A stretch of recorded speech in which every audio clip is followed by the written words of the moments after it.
Terrorist stone pelters के रिश्तेदारों को अब सरकारी नौकरी नहीं मिलेगी। अमित शाह का बड़ा बयान जम्मू कश्मीर को लेकर।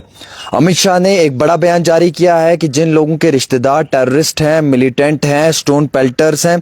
उन्हें नौकरी नहीं दी जाएगी। और ये बड़ा बयान उन्होंने एक एक्सक्लूसिव न्यूज़ चैनल से बात करते हुए कहा। उन्होंने कहा कि नरेंद्र मोदी की सरकार आतंकवादियों को निशाना तो बना रही है, लेकिन उसके साथ साथ जो टेरर इकोसिस्टम है इसको ख़त्म करने के लिए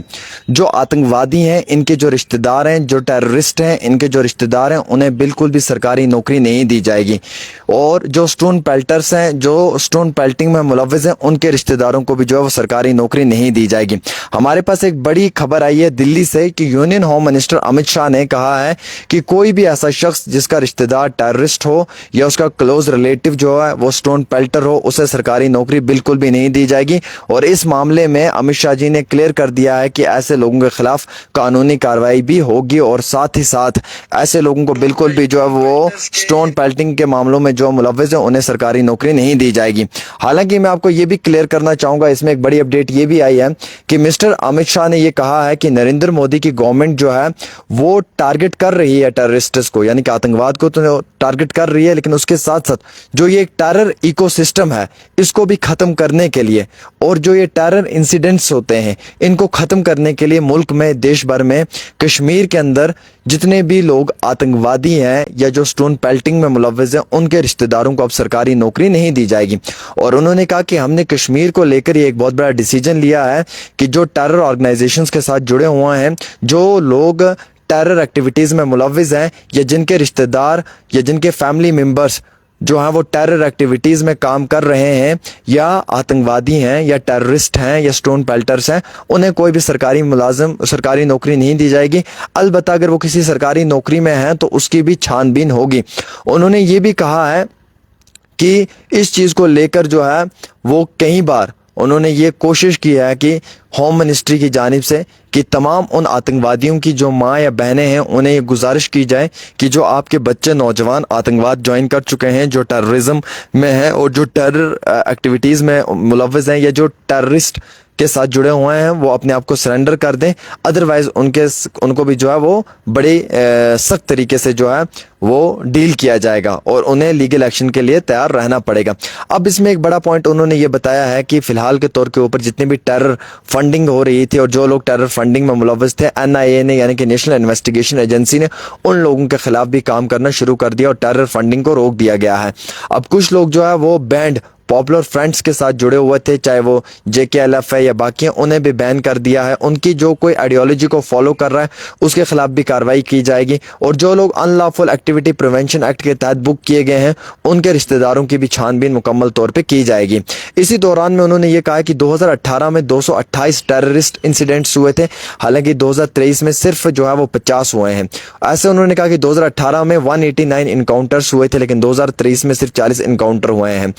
2018 में 55 सिविलियंस की मौत हुई थी और 2023 में सिर्फ 5 की हुई है। 2018 में 91 सिक्योरिटी पर्सनल शहीद हुए थे और 2023 में सिर्फ 15 हुए हैं। वो कह रहे हैं कि टेरर का खात्मा किया जाएगा, लेकिन उससे पहले जो है वो उन तमाम आतंकवादियों का खात्मा होगा और वो भी इस तरीके से खात्मा होगा कि उनके जो रिश्तेदार अगर किसी सरकारी नौकरी में हैं तो उनके खिलाफ बड़ी मुहिम जारी की जाएगी। और इतना ही नहीं बल्कि अमित शाह का बड़ा बयान है कि किसी भी सरकारी नौकरी का कोई भी वो इंसान हकदार नहीं है जिसके फैमिली के लोग जो हैं अगर वो किसी आतंकवादी एक्टिविटी में हैं। यानी कि इट्स वेरी क्लियर कि अमित शाह साहब ने ये क्लियर कर दिया है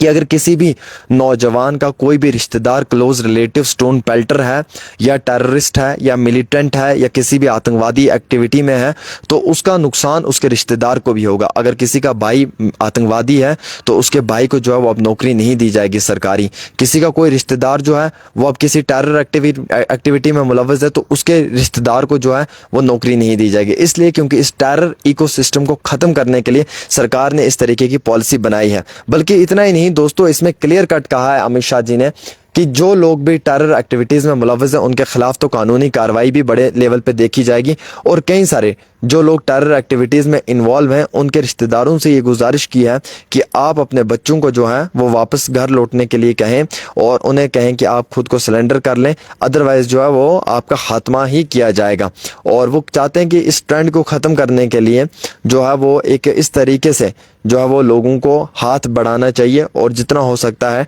टेरर एक्टिविटीज़ को ख़त्म करने के लिए, टेरर इकोसिस्टम को ख़त्म करने के लिए जो है वो मुकम्मल तौर के ऊपर सरकार का साथ भी देना चाहिए। अब मैं आपको दो तीन चीज़ें क्लियर करना चाहूँगा। इस बार के इलेक्शंस में जब हम हर पॉलिटिकल पार्टी के पास गए तो उन्होंने कहा कि जनाब यहाँ पर एक बहुत बड़ी डर है, एक बहुत बड़ी दहशत फैली हुई है कि अगर किसी का कोई रिश्तेदार है तो उसके रिश्तेदार की बुनियाद पर उसके दूसरे रिश्तेदार से सर्टिफिकेट मांगा जाता है, पुलिस वेरिफिकेशन होती है, CID वेरिफिकेशन होती है और उसमें उसको काफ़ी ज़्यादा मुश्किलात उठानी पड़ती है। तो हमारा एजेंडा ये है कि हम चाहते हैं कि हम जब सरकार में आएंगे, जब हम एज ए MP बंद कराएंगे तो हम इन चीज़ों के खिलाफ लड़ेंगे। कई सारे लोगों से मैं मिला तो उन्होंने कहा जी हमारे रिश्तेदार जो हैं वो जेलों के अंदर बंद हैं, हम उनको छुड़ाने के लिए इस फलां MP साहब को जो है वो वोट डाल रहे हैं। तो इस बार का जो ये इलेक्शन है वो भी कई हद तक ऐसी चीज़ों के ऊपर बना हुआ था, ऐसे एजेंडाज लेकर जो है वो पॉलिटिकल पार्टी के नेता लोगों के बीच में आए हैं। लेकिन अब आप देख लीजिए कि अमित शाह जी ने यहाँ पे क्लियर कर दिया, उन्होंने कहा कि जनाब हम किसी भी तरीके से किसी भी ऐसे इंसान को बर्दाश्त नहीं करेंगे जिसका रिश्तेदार आतंकवादी होगा, टेररिस्ट होगा, मिलिटेंट होगा, टेरर फंडिंग केस में होगा और अगर वो ऐसी एक्टिविटी में मुलव्वस होगा तो हम उसकी बुनियाद पे उसके रिश्तेदार को भी नौकरी नहीं देंगे। मतलब कि अगर किसी का कोई क्लोज रिलेटिव स्टोन पेल्टर है तो उसका जो रिश्तेदार है उसको सरकारी नौकरी नहीं मिलेगी। अब ये कितना बड़ा एक स्टेप लिया है गवर्नमेंट ने। हालांकि इस स्टेप के बाद जो है वो अब कई सारे लोगों को बड़ी तकलीफ होगी, मुसीबत भी होगी,